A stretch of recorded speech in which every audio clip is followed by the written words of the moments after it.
Inshuti bakunzi ba Nolan TV reka mbasuhuze nongere mbifurize ibihe byiza ndabizi ko muba mudukurikiye muri benshi cyane ariko ndashaka gufungura urubuga rwa WhatsApp kugira ngo tujye tubasha kuganiriramo kugira ngo mwebwe muri mu Rwanda muri mu karere k'ibiyaga bigari muri hanze ku migabane itandukanye muri Amerika muri Canada mu Bufaransa mu Bubiligi n'ahandi hose hatandukanye tujye duhuriramo aho ngaho tubashe kungurana ibitekerezo tugirana n'inama y'uburyo tugomba kuba twakoramo cyangwa se n'uburyo mubona iterambere ry'igihugu cy'u Rwanda uburyo mubona umutekano wifashe mu karere k'ibiyaga bigari muri rusange yewe ndetse namwe mukanatubwira aho ngaho muri diaspora aho muri uko biba byifashe uko ubuzima bwanyu bumeze uko mukomeje kwiteza imbere muri rusange ndetse nuko mwatanga ibitekerezo ku buryo igihugu cy'u Rwanda cyashobora gukomeza gutera imbere muri rusange.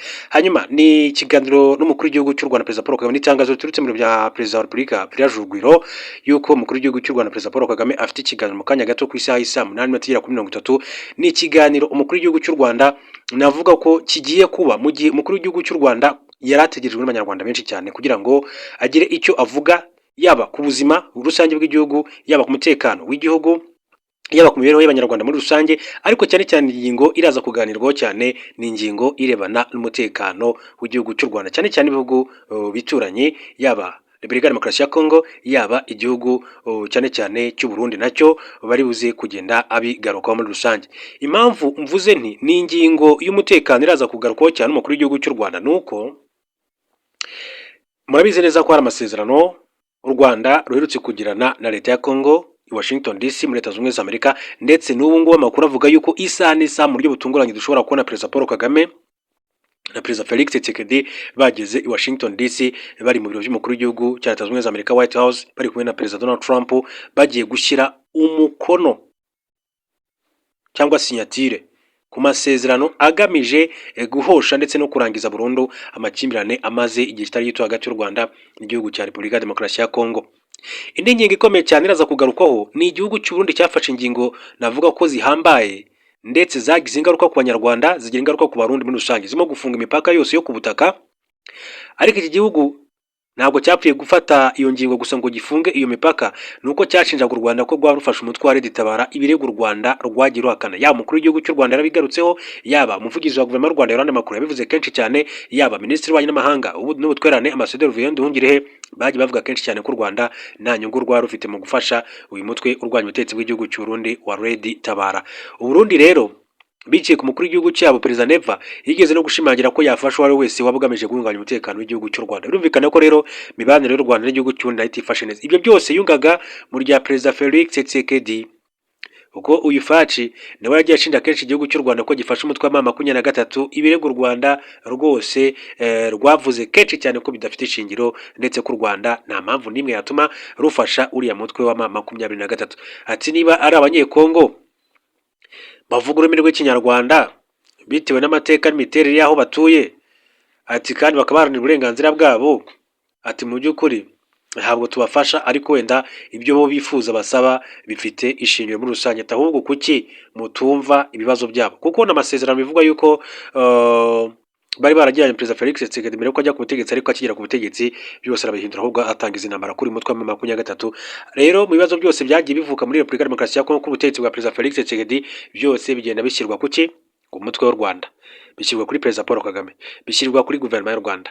U Rwanda rero buri kabazo kose kavutse muri Kongo usanga ari u Rwanda rukunze kwibasirwa cyane.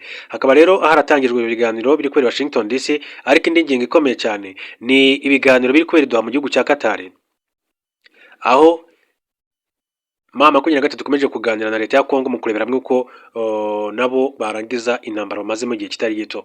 Ibyo biganiro barareba igihugu cy'u Rwanda bitewe nuko nyine urumva icyo gihugu cya Kongo cyagiye gishinja kenshi igihugu cy'u Rwanda ko gifasha uwo mutwe ariko ikindi u Rwanda rukaba ari u Rwanda rwagizweho ingaruka n'iyo mirwano kuko rwakira impunzi nyinshi cyane z'abanyekongo cyane cyane baturutse mu burasirazuba bw'iki gihugu mu mujyi wa Goma ndetse na Bukavu bahungiye mu Rwanda kugira ngo bakize amagara yabo bari mu nkambi zitandukanye mu gihugu cy'u Rwanda.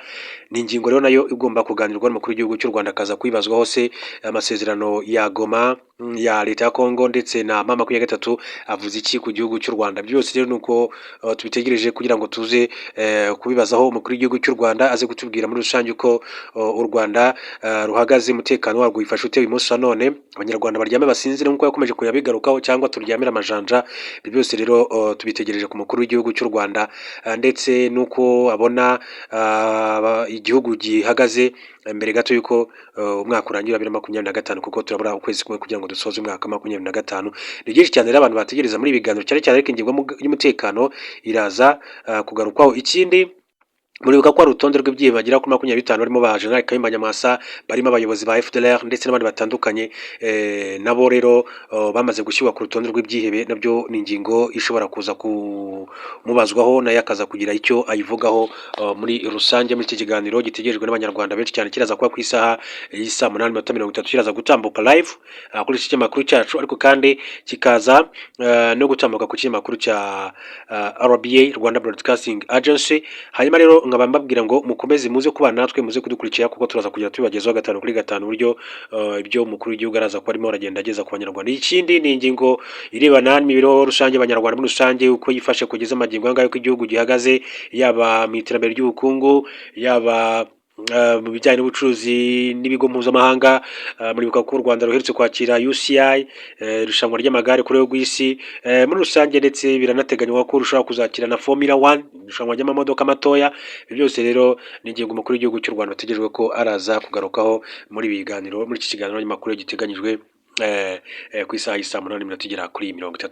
Hanyuma nakubwira ko ni ikiganiro kigiye kuba ku munsi w'ejo nibwo witwa Olivier Nduhungirehe, ni umukuru wa diplomasi y'u Rwanda, yatangaje ko u Rwanda rudateze gukora ingamba z'ubwirinzi rumaze igihe rwarafashe keretse Repubulika ya Demokarasi ya Kongo n'umutwe wa jenoside rero bamaze gusenya umutwe wa jenoside wa FDLR.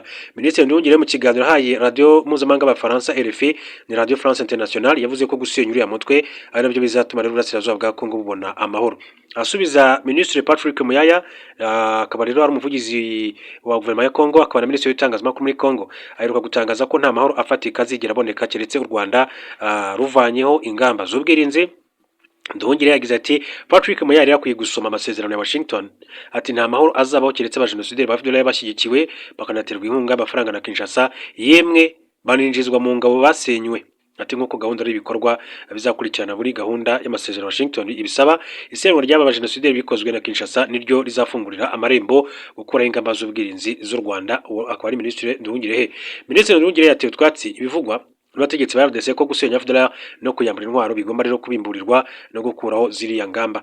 Ati rero ibyo si ukuri, FDLR iracyari hariya, igomba gusenywa nk'uko amasezerano y'amahoro ya Washington abisaba. Ati muribuka itangazo rya FARDC ryahamagariye FDLR kurambika intwaro hasi, nyuma FDLR yasohoye itangazo ibeshya ko yiteguye kurambika intwaro ikishyikiriza MONUSCO, ariko ko yabujijwe na M23. Hanyuma mwabonye ikiganiro cy'umuvugizi wa FDLR wavuze ko batazigera barambika intwaro, ko bazakomeza kurwana kugeza ku munota wa nyuma. FDLR iracyari kandi irafashwa na Kinshasa, icyo dusaba nuko isenywa nk'uko amasezerano ya Washington abivuga. Ni Minisitiri Nduhungirehe umukuru wa diplomasi y'u Rwanda. Umukuru wa diplomasi y'u Rwanda yavuze ko ibiganiro byerekeye gusenya FDLR bikomeje gukorwa n'inzego zashyizweho ngo zihuze ibikorwa by'umutekano biri mu masezerano ya Washington. Hakaba rero hari icyizere cy'uko uriya mutwe ushobora kuzasenywa nk'uko amasezerano abiteganya muri rusange.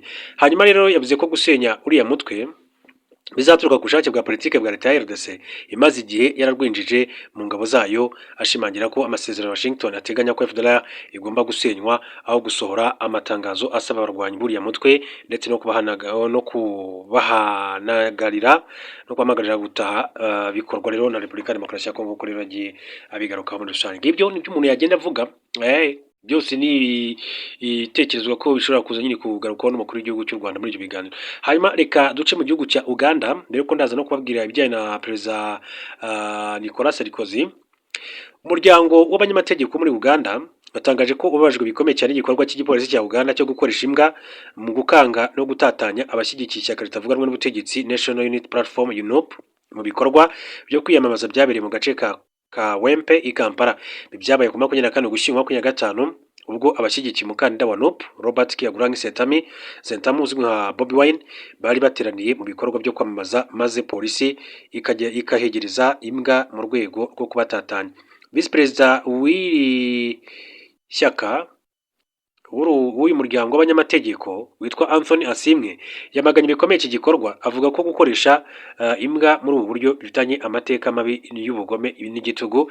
Yagize ati mu mateka gukoresha imbwa na polisi mu gutatanya abaturage bigaragaza umurage mubi w'igitugu gikabije. Ati mu gihe cya apartheid polisi yo muri Afurika y'Epfo yashyizeho uburyo bukaze bwo gukoresha imbwa nk'intwaro zo gutegekesha igitugu, gushyira mu bikorwa ivangura rishingiye ku moko ndetse no guhatira abirabura guceceka.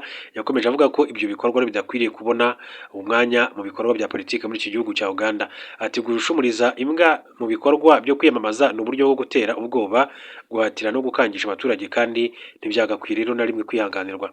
Uyu muryango w'abanyamategeko wagaragaje impungenge ko gukoresha imbwa mu bikorwa bya politiki bishobora gutuma igihugu gisubira inyuma mu rwego rw'amategeko n'uburenganzira bwa muntu. Ati niba leta yemereye inzego zayo z'umutekano gukoresha ibinyabuzima ati nk'intwaro zo guhatira abaturage mu bikorwa bya politiki, bivuga iki kwibahirizwa ry'amategeko mu gihugu cyacu cya Uganda? Uyu muryango w'abanyamategeko wanezerewe ifatwa ry'abantu ryakozwe uwo munsi, aho bamwe bafashwe bari mu nzira cyangwa se hafi y'ahabereye ibikorwa byo kwiyamamaza. Bivuga ko ari ifatwa ridatoranyije kandi rikorwa mu buryo budafite ishingiro. Uyu muryango wasabye ko rero gukoresha imbwa mu bikorwa byose bya politiki bihita bihagarara, ndetse n'abantu bose bafatiwe muri ibyo bikorwa bagahita barekurwa n'andi mananiza. Yanibukije inzego z'umutekano ko zigomba gukurikiza amahame y'ububahirizwa ry'uburenganzira bwa muntu no gucunga umutekano mu mucyo hatitawe ku ruhande rwa politiki umuntu abarizwamo. Kugeza ubwo rero iyi nkuru yatangazwaga, polisi ya Uganda ntiyari yatanze igisubizo ku birego bikomeje kugenda ishyirwa n'umuryango w'abanyamategeko mu gihugu cya Uganda. Reka mbabwire ko witwa Nicolas Sarkozy wayoboye Ubufaransa kuva muri 2007 kugeza 2012 yatsinzwe urubanza rw'ubujurire ku mafaranga y'umurengera yashoye mu bikorwa byo kwiyamamariza umwanya w'umukuru w'igihugu mu myaka 13 ishize. Ubushinjacyaha bwagaragaje ko mu bikorwa byo kwiyamamaza byabaye muri 2012 ababaruramari baburiye Sarkozy ko agiye kurenza miliyoni 22 n'igice z'amayero kandi itegeko rigenga amatora ritabyemera. Bwasobanuye ko icyo gihe Nicolas Sarkozy yabimye amatwi akomeza ibikorwa byashowemo miliyoni zigera kuri 42 z'amayero, yizera ko azatsinda François Hollande bari bahatanye. Tariki ya 30 Nzeri 2021 urukiko rwahamije Nicolas Sarkozy iki cyaha rumukatira igifungo cy'umwaka kirimo amezi agera kuri 6 asubitswe, aho yagombaga rero kwambikwa igikomo gifasha ubutabera kumenya aho aherereye. Bwana Sarkozy utemera kurenza amafaranga yagenwe mu bikorwa byo kwiyamamaza yajuriye mu rukiko rusesa imanza rwa Paris asaba ko urubanza rwe rusubirishwamo kuko rutubahirije amategeko. Icyo yashakaga rero no kugirwa umwere. Kwa 26 Ugushyingo 2025 urukiko rusesa imanza rwashimangiye ko urukiko rwahamije Nicolas Sarkozy icyaha rwubahirije amategeko, bityo ko igihano yakatiwe kigomba gukumaho. Nicolas Sarkozy imyaka 70 afite urundi rubanza rw'ubujurire ku gifungo cy'imyaka igera kuri 5 yakatiwe nyuma yo guhamywa no gushaka kwakira amafaranga miliyoni 50 z'amayero yemerewe na Colonel Muammar Gaddafi wayoboye Libya kugira ngo rero ayifashishe mu bikorwa byo kwiyamamaza byabaye muri 7. Nyuma y'umwanzuro urukiko rwasomye tariki ya 25 Nzeri 2025 kuwa 21 Ukwakira, Nicolas Sarkozy yajyanywe muri gereza ya La Santé iherereye mu mujyi wa Paris afungurwa by'agateganyo tariki ya 10 Ugushyingo mu gihe rero ategereje kujurira, uko amakuru akomeza kugenda bishimangira.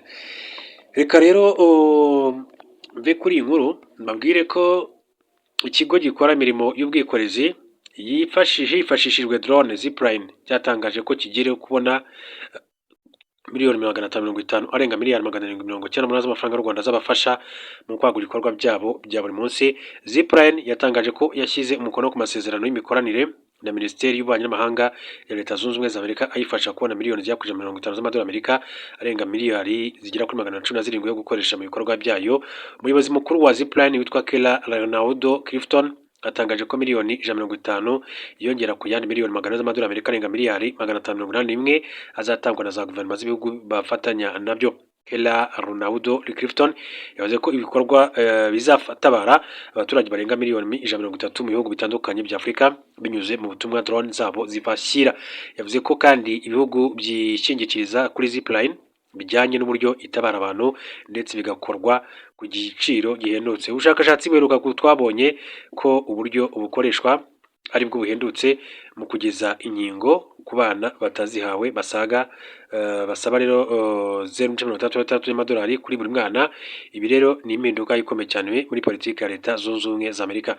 Yashimangiye ko biri mu murongo wa Amerika wo kohereza ikoranabuhanga ry'ubwenge buhangano na za robo mu bihugu bikiri mu nzira y'amajyambere kugira ngo rero ribifashe kurokora ubuzima bwa benshi, gutera imbere vuba no guteza imbere ubukungu bwabo. Ati ibi bizafasha Amerika gukomeza kuyobora mu ikoranabuhanga ndetse no mu nganda mu myaka 10 iri imbere. Kela Rinaudo Clifton yagaragaje ko nubwo abantu baba mu isi imwe bose batagezwaho ibicuruzwa na serivisi uko babikeneye. Yavuze ko Zipline yubakira drone muri Amerika zikoherezwa mu bihugu bitandukanye kugira ngo rero zifashe abo bakeneye serivisi cyane cyane gushyira amaraso n'imiti babikeneye.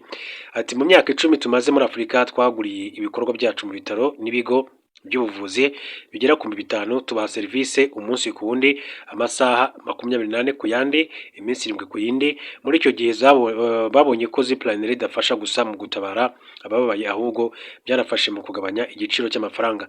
Yavuze ko bateganya gukuba hafi gatatu ibikorwa byabo ku buryo bazatanga serivisi mu bice bitandukanye by'isi, mu bice by'igihugu bakoreramo byose bikagerwaho, bikava no mu byaro bikagera no mu mijyi hisunzwe izindi drone zigezweho iki kigo kiri kubaka.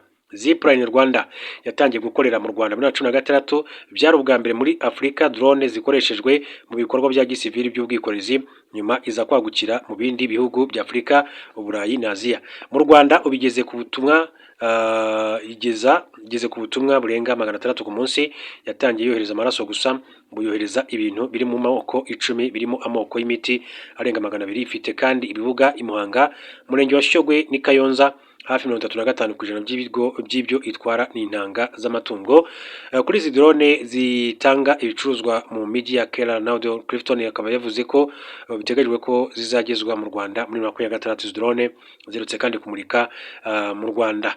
Hanyuma rero drone nshya Zipline yamuritse zizwi nka Platform 2 P2 zifite ikoranabuhanga rero rihambaye ugereranyije n'izisanzwe. Zizajya zikorera cyane mu mijyi ituwe cyane, zizahera mu mujyi wa Kigali hanyuma zagurire ibikorwa no mu bindi bice by'igihugu. Bitezwe ko zizatangira muri 2026 zigafasha abo mu buzima, za restaurant, ibigo by'ubucuruzi n'ibindi bibukorera ku ikoranabuhanga. P2 ikoreshwa umugozi ugenda wizingura umuzigo ukagera ku butaka gahoro gahoro, ibituma rero umuzigo ugera ku bawutumye neza ndetse igakora mu mijyi igizwe n'inyubako ndende n'ibindi. Iyi drone ifite amababa 2 maremare ikagira n'andi 4 yayo ayifasha rero guhaguruka. Igenda ku muvuduko w'ibirometero 100 ku isaha, ibasha kugendera ku butumburuke buri hagati ya metero 100 ndetse na 400. Ni drone zishobora kandi no gukomeza umurimo wizabanje wo gutanga amaraso ku mujyi wa Kigali. Zitandukanye n'izisanzwe uko zishobora rero kuvana ubutumwa aha zikabujyana ahandi, zigakomereza no mu bindi bice bidasabye ko zibanza gusubira ku bibuga byazo nk'uko bimeze ku zisanzwe. Kugeza ubu hari abahanga mu by'ikoranabuhanga bari gukora kuri uyu mushinga bagera kuri 50 bakorera mu Rwanda, biyongera ku bakozi 50 basanzwe bakoresha izi sanzwe. Nk'uko amakuru akomeza kugenda bishimangira rero byinshi cyane byakomeza kugenda bivugwa. Reka mbashimire mbifurize komeza